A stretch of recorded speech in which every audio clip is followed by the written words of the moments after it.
Yo, let's go, and this is my first healing video, kind of.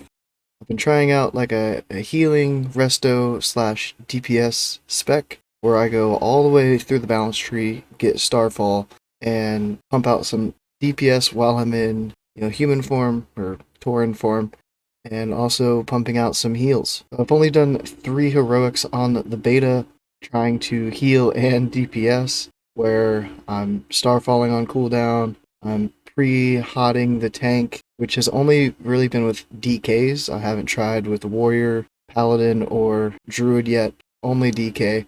It's nice that they can have their self-heal that does a lot of healing on themselves to help me out, and they've all known beforehand that this is what I was trying to do. This tank in particular in this heroic Nexus run was running through the dungeon pretty quick, pack to pack.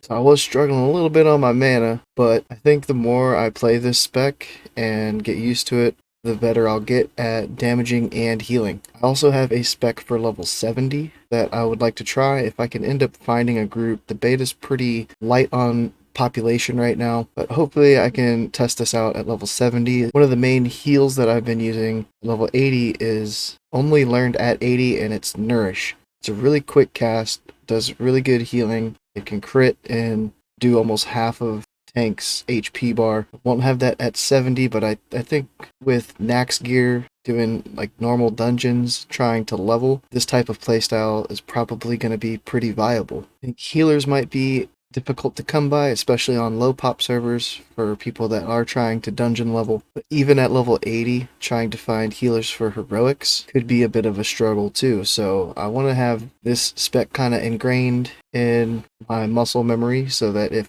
I do end up needing to heal in order to get into a heroic group to get those badges for DPS gear, then I'm gonna make that sacrifice and heal just to get those badges. That's how desperate I am and how much I want to get geared as quickly as possible. I'm willing to do something that I swore I never would, which is toss out some heals. So far, I've only done the Nexus, Violet Hold, and Utgard Pinnacle, but I think if I can do those 3, I don't know of any dungeon off the top of my head that would give me much trouble. So I'll be testing this out more and more, hopefully at level 70 if I can find a group in the next week or 2 before pre-patch launches. So if you see me streaming, come check it out. I might be testing out this sort of spec. That's it for this one. I'm actually pretty excited to start trying this out and see what I'm capable of doing damage and healing.